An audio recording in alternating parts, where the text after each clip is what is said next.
This wasn't a misunderstanding, it wasn't a negotiation, and it wasn't about money. Everyone in that room knew what was happening. Dean Martin was being told what to do. In Beverly Hills, power had an address. Not the mansions climbing into the canyons, not the offices towering over Wilshire, but the private dining rooms where decisions were made before contracts were written, where careers ended over cognac, where the real business of Hollywood happened between the salad and the fish course.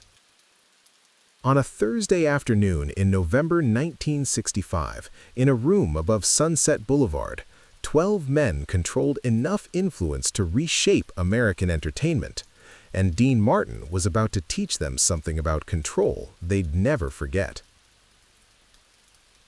He didn't raise his voice, he didn't make threats, he simply stood up and walked toward the door.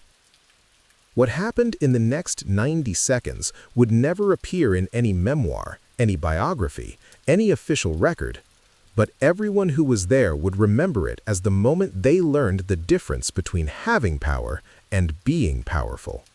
The room itself was deliberately forgettable. Wood paneling, leather chairs, a long mahogany table that had hosted senators and studio chiefs, mob lawyers and federal judges. Always the same cast of men who ran Los Angeles like a private club with public consequences. Dean Martin sat 3 chairs from the head of the table, close enough to matter, far enough to observe. He'd been nursing the same martini for 40 minutes while the conversation circled like smoke through stale air. Distribution rights, territory agreements, the delicate ecosystem of who owed what to whom. The man at the head of the table was Bernard Rothberg. Not his real name, but real enough for the lawyers who structured his deals and the politicians who took his donations. Rothberg had been in Hollywood since 1938. He'd survived the studio system collapse, the television invasion, the federal investigations. He survived because he understood that in Hollywood, survival meant knowing when to talk and when to let others fill the silence. But today, Rothberg was talking. He was explaining why Dean Martin needed to reconsider. The details don't matter now. They involved percentages and territories and the kind of arrangements that existed in handshakes and honor rather than contracts and courts. What matters is that Rothberg was used to explaining things once. Dean had already said no, quietly, politely, the way you'd decline a second helping at dinner. But Rothberg kept talking, because in rooms like this, no was often just the beginning of negotiation. You have to understand the bigger picture, Rothberg was saying. His voice had the particular quality of men who'd grown so accustomed to being heard that they'd forgotten listening was part of conversation. This isn't just about you. It's about precedent. It's about structure. It's about maintaining the systems that keep everyone profitable. Dean's expression didn't change. Those who knew him well, and several men in that room had known him for 15 years, recognized the subtle shift in his posture, the way his shoulders squared without moving, the way his breathing slowed, the way his eyes, always half-lidded in that sleepy charm that made him millions, suddenly focused with perfect clarity. Rothberg continued. Frank understood. When we explained the situation, Frank saw the wisdom in cooperation. The mention of Sinatra was deliberate. In the careful choreography of Hollywood power, Frank was both Dean's friend and his rival, his partner and his measuring stick. To invoke Frank was to suggest Dean was being unreasonable, that he was letting pride interfere with business. Frank's decisions are Frank's decisions, Dean said. His voice was warm, easy, the same voice that had sold millions of records. But underneath, something else. Not anger, something quieter and more dangerous. Certainty. This isn't about Frank, Sinatra said, though of course it was. Everything in their world was about comparison, about hierarchy, about who bent and who didn't. This is about understanding how things work. The room held 12 men, but only 2 were speaking. The others watched, like spectators at a chess match where the rules were unwritten but binding.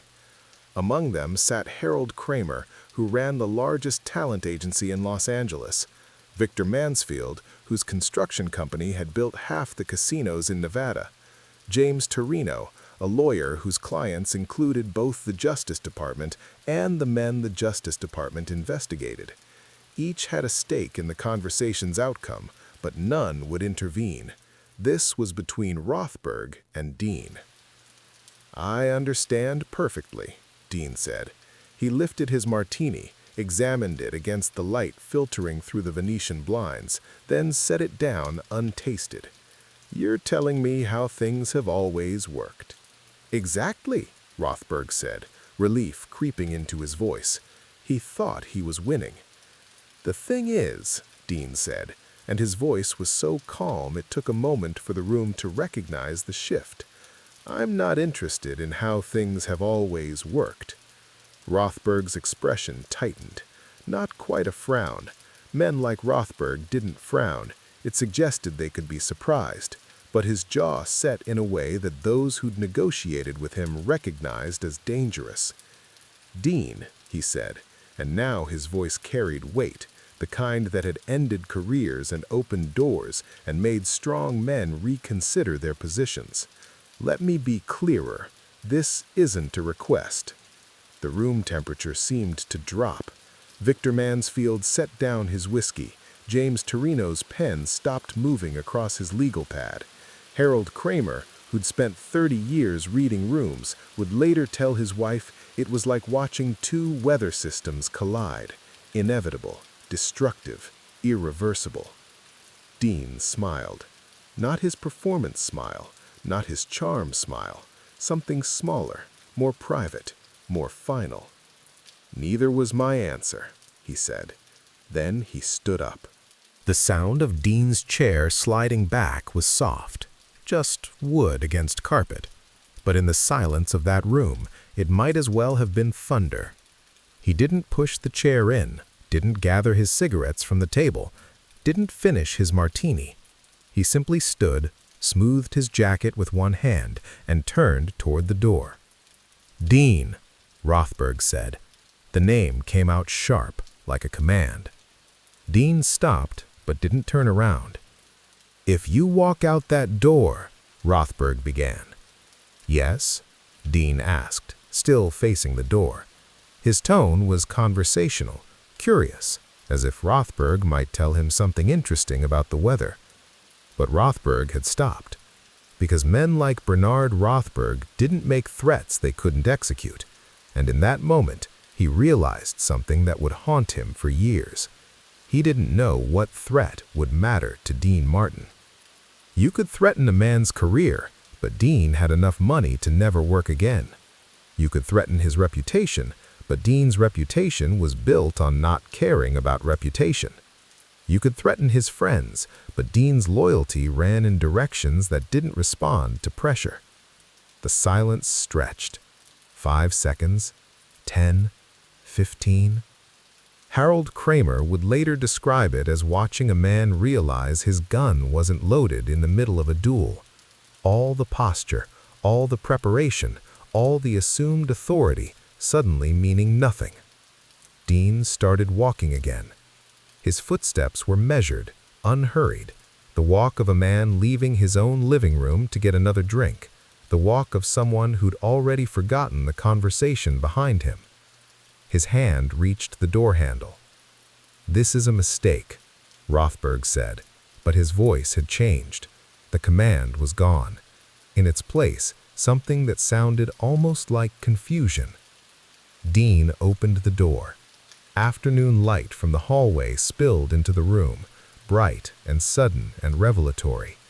For a moment, he was silhouetted in the doorframe, not dramatic, not staged, just a man leaving a room where he no longer wanted to be. "Probably," Dean said, not turning around, "but it's mine to make." He walked through the door and let it close behind him. The soft click of the latch sounded like the end of something larger than a meeting. For exactly 3 seconds, no one in the room moved. Then Victor Mansfield stood up. He didn't speak. He simply gathered his papers, slipped them into his briefcase, and walked to the door.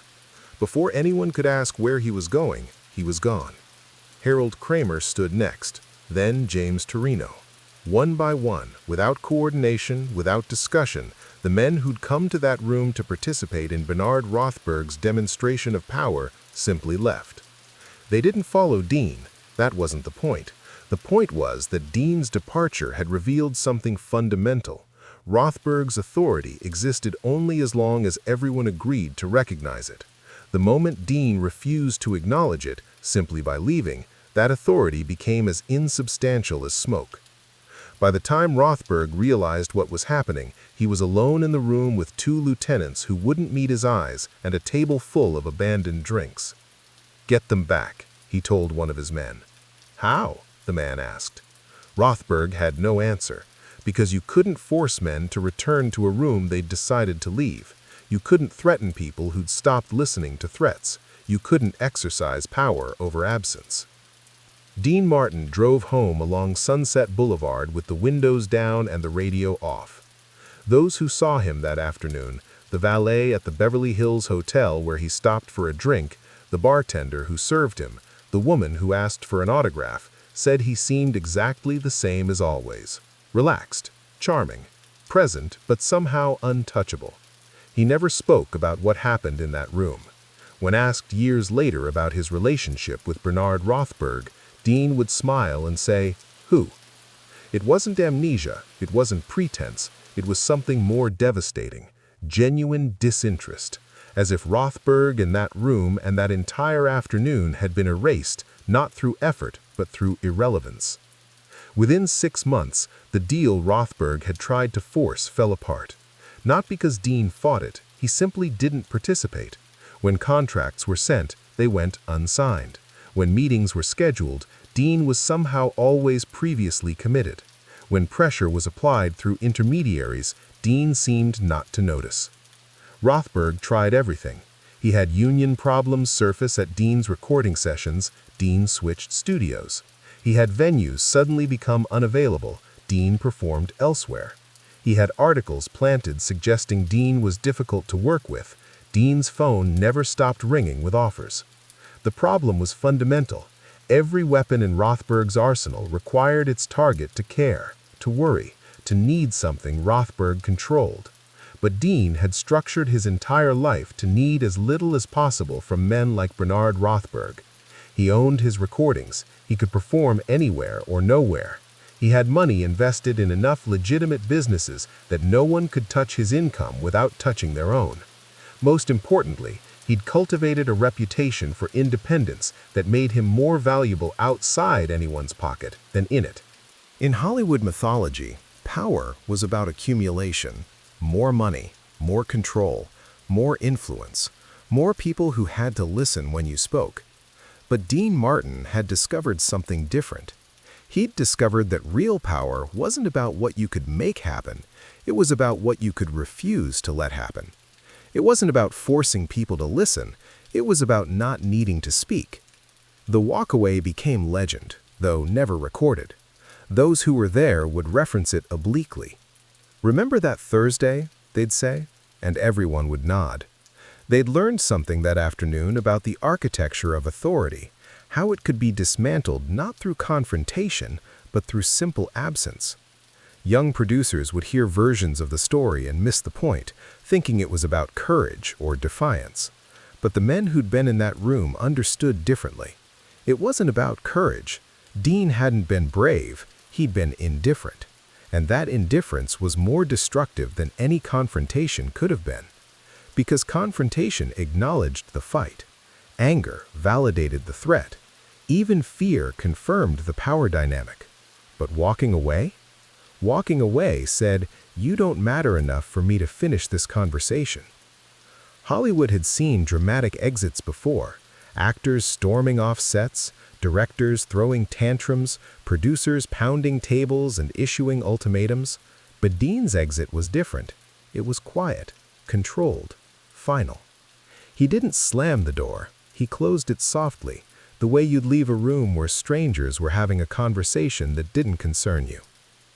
Years later, a young journalist writing a book about the Rat Pack managed to track down Harold Kramer, one of the few men from that room still alive and willing to talk, albeit carefully.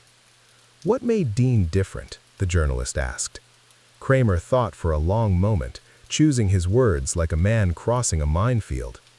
"Frank needed to be loved," he said finally. "Sammy needed to be accepted. Most of us needed something: approval, security, success. But Dean?" He paused, smiled at some private memory. "Dean had this quality, like he was always on his way somewhere else, even when he was standing right in front of you." "That sounds lonely," the journalist suggested. "No," Kramer corrected. "Lonely is needing people to stay. Dean never needed anyone to stay. That's why we couldn't make him stay either." The journalist pressed for more details about that Thursday afternoon, about Rothberg, about what was really at stake, but Kramer just shook his head. "Some stories," he said, "are powerful because they're not told. Some exits matter because they're final. And some men," he paused, perhaps thinking of Dean, perhaps thinking of himself, "some men understand that the ultimate power isn't making noise, it's being able to leave while others are still talking." Dean Martin died on Christmas Day, 1995. The obituaries talked about his voice, his films, his partnership with Jerry Lewis, his place in the Rat Pack.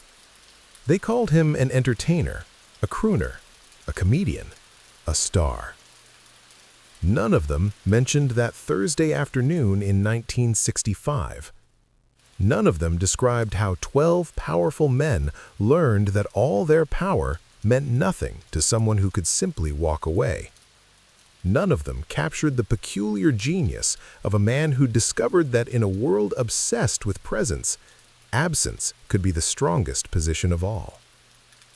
But in certain rooms in Los Angeles, when deals are being forced and pressure is being applied, someone will occasionally stand up to leave. And someone else, someone old enough to remember, will think of Dean Martin, will remember that Thursday, will understand that sometimes the most powerful thing you can do is the one thing no one expects: leave. Not in anger, not in fear, not in defeat, but in complete, devastating indifference to the idea that you're required to stay.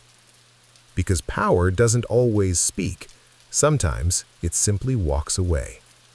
Sometimes it closes the door so softly that the silence it leaves behind becomes louder than any argument could ever be. And sometimes, in rooms where men mistake noise for strength and presence for power, that silence teaches lessons that last longer than lifetimes. Dean Martin knew this. Bernard Rothberg learned it, and Hollywood, in its way, never forgot. The door Dean walked through that afternoon is gone now. The building was demolished in 1988, replaced by a glass tower that houses law firms and talent agencies, and the kind of businesses that run on contracts rather than handshakes.